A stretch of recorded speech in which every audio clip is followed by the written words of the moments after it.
No Vikings game? Screw it. Let's do a mailbag.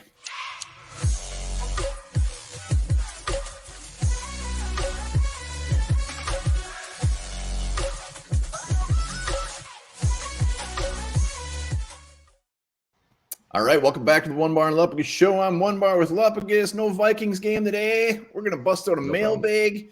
We asked for the questions. You guys came through big time this time. A lot of questions. Yeah, that mailbag was fuller than Santa's sack. I'm not going to tell you which one. Thank you.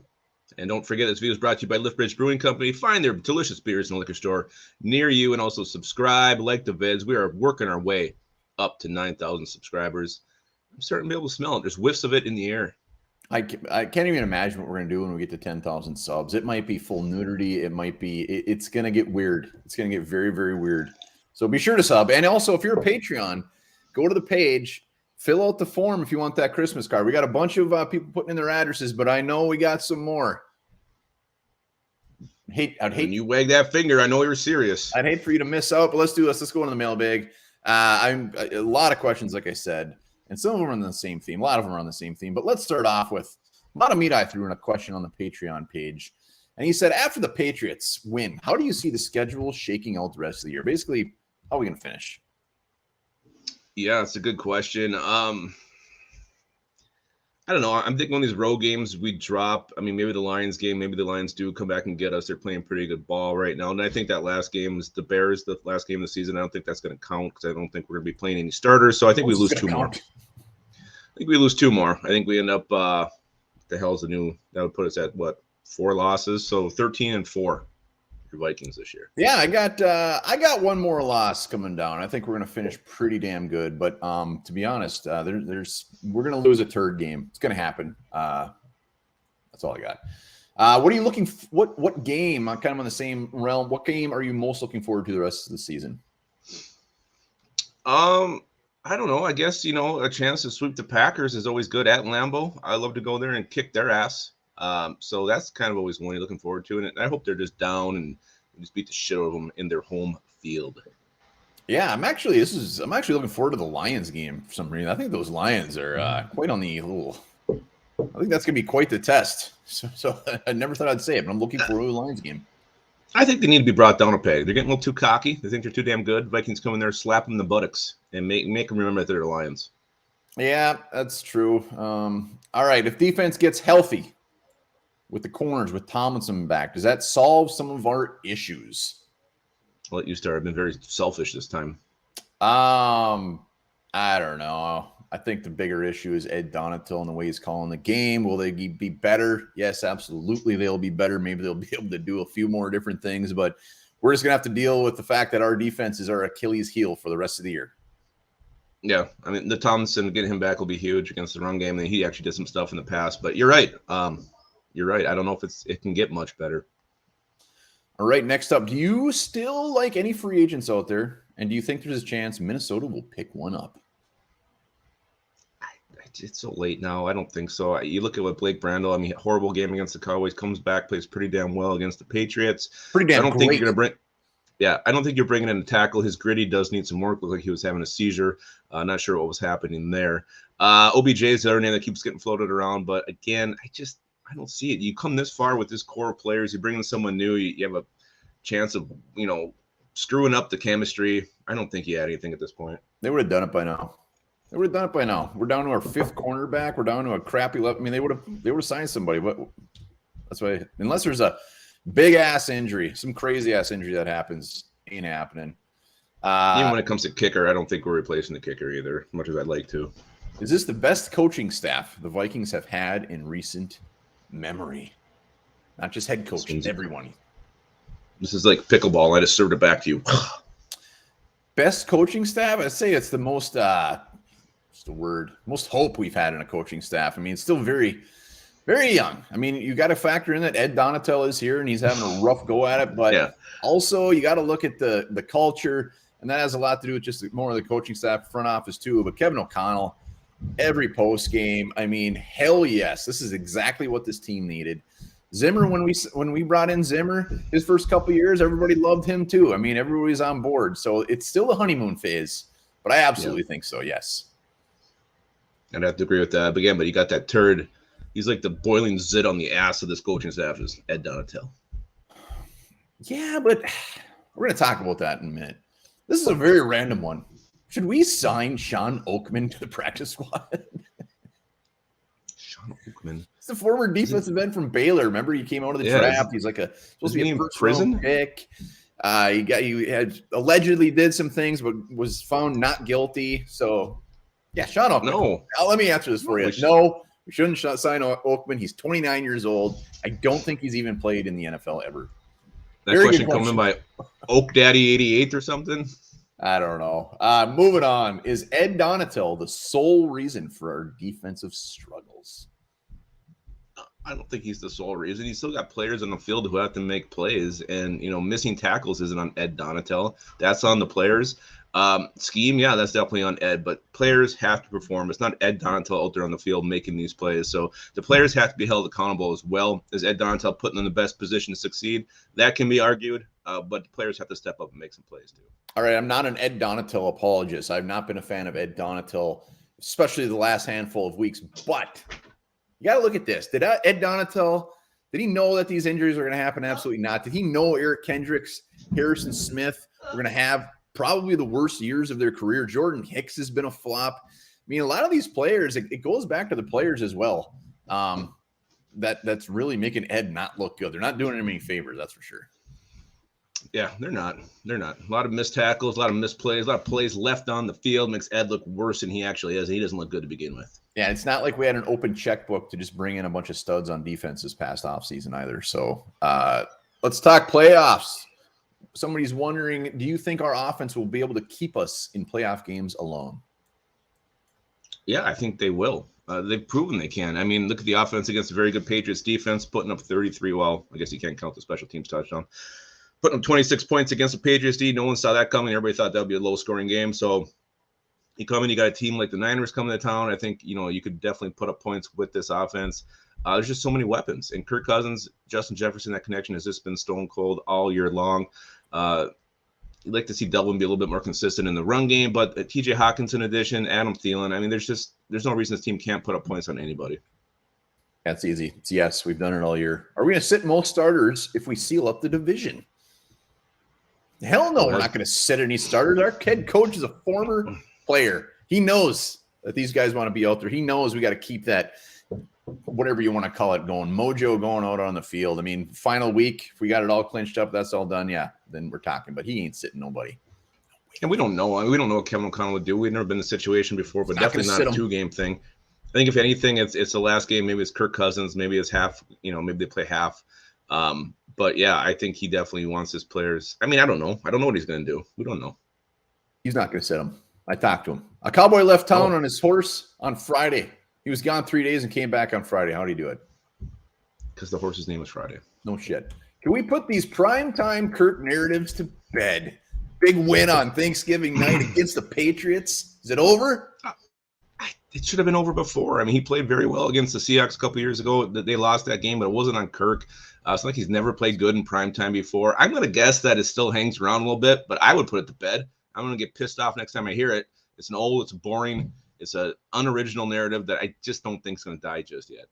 It is unoriginal, but I mean, the fact that he started off like 0-10 on Monday night, I mean, there's some validity to it, absolutely. But he could win the next 10 primetime games and then lose one, and it would just be brought back. So this will never, ever die. What are the odds of the Vikings making the number 1 seed?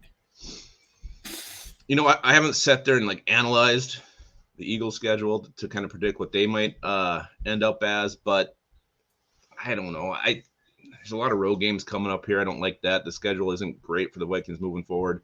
I think they almost have to win out to secure that thing. So percentage, say 42%. Well, that's a pretty good percentage. 42. I know the percentage of Lupagus letting me answer a question first is 0.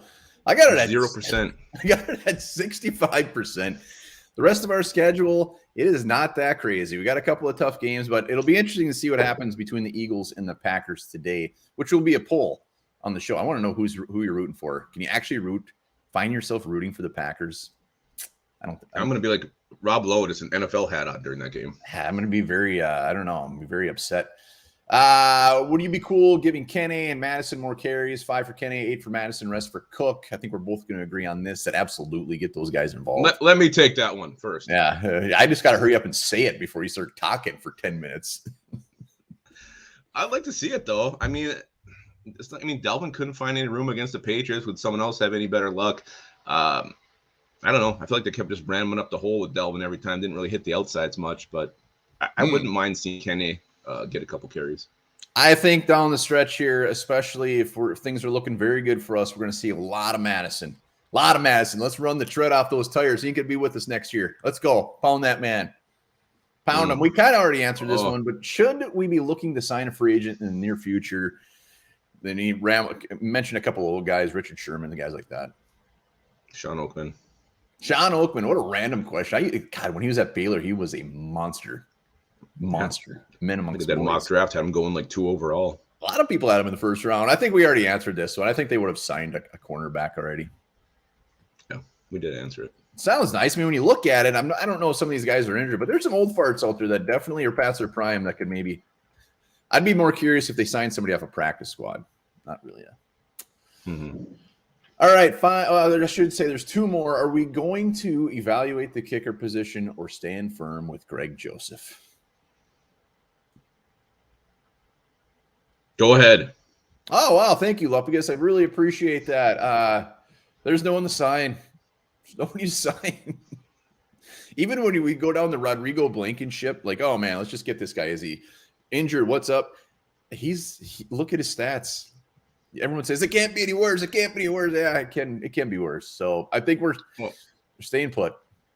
I don't think it can be any worse from an extra point standpoint. I mean, he's got to lead the league in missed extra points this year. He's going to be our kicker. Offseason is a different story. I think they definitely bring somebody in, whether that's through the draft or free agency. I think Greg Joseph, worst case, at least have some competition this offseason. But for this year, the next, 6 games, he ain't going anywhere. And I believe, actually, Rodrigo Blankenship has a worse extra point percentage than Greg Joseph this year. This season? 2 for 3. That's 66%. Don't roll your eyes. We Lupagus and I. For 3. 2 for 3. What is Joseph? It can't be much better. Oh, it's got to be better than 66%. We've learned very well when Lupagus and I are always easy to say, oh, I can't get any worse, and we've been wrong pretty much every time because it can get worse regardless. The coaches are a lot smarter than us. That guard, what the hell was his name? The big guy that Drew Samia. Drew Samia. That's the one. We've been wrong. Samia's the one that comes to mind. Many, many times. All right, we got a final one. Our boy Dave sent in a video and looking very, very Vikings. He looks wonderful. Let's listen to Dave here. Hey everybody, it's Dave here from Climbing the Pocket. I have a question for the mailbag segment concerning Lift Bridge beer. How much beer do Onebar and Lupagus consume in a week? Does the Lift Bridge amount? Is it based on how close the game is? Like the Vikings versus the Patriots, where the Vikings have to come back in the 4th quarter? Or is it based on, hey, if the Vikings are blowing out a team like the Green Bay Packers, let's drink more. Which one do you drink more, and how much do you drink during a week? Also, how many Lift Bridges, beers, that is, does it take to lift a bridge if lifting a bridge is what Lift Bridge does? Hey, as you all know, I love Onebar and Lupagus. The show is fantastic, and if you want your Minnesota Vikings daily talk, it's the place to go. That, and of course, Climbing the Pocket. Hey, you guys rock. Skol Vikings! Dave, Hucky, I love the guy. That was a great flannel, too. Yeah, it was. So basically, there's 3 questions in that one. The first one, I think, was how much do we drink? Tons. A lot. Yeah, I mean, there's about 4 days a week. I drink Wednesday, Friday, Saturday, Sunday, sometimes Thursday. Depends. I think the quick answer is a lot. A lot. But the question I really like here is the game flow. Does that kind of decide how many beers we have that given Sunday? I'll let you start with that one. Yeah, I mean, when you beat the Packers, when you have a crazy win against the Bills, those things just go down far too fast, and well worth it. We're celebrating, damn it. And even when we're getting our asses kicked, it has the same effect. Yeah, no, to me, 100% it does. Like the Bills game, I think I had about 3 extra beers than I normally would, just because of the stress, the up and down. Then you're celebrating. You have a little ticker you're keeping track, or what? No, I try to have a beer a quarter, and then whatever during the live, we'll see how that goes. But that game, it was crazy. I think I was up to about 7 before the live started. So game flow definitely affects me. As far as it being the Packers or not, yeah, maybe you have a couple extra celebratory ones after that, but definitely it does. How the game goes definitely affects how many beers I drink. Yeah, be sure to give old Dave Climbing the Pocket a sub. They are on quite a bit as well. Also, don't forget the last question. Dave would be really good at doing a riddle. I think there's a hidden riddle in there somewhere. I think there was about the lift bridge. Now, how many lift bridges would it take for someone to lift a bridge? 12 beers.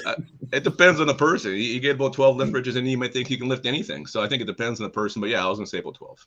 Got special powers when you drink that shit. So get your ass to the liquor store, grab yourself some lift bridge. Everybody who sent in questions, appreciate it. And Dave sending in a video, got to see his smiling face. Nothing better. Unbelievable. Thanks again for that, Dave. Again, don't forget, go to Lift Bridge, hit that subscribe button, hit the like, smash that thing. And remember this, male peacocks fake sex noises to attract more females and convince them that they're sexually active. Oh.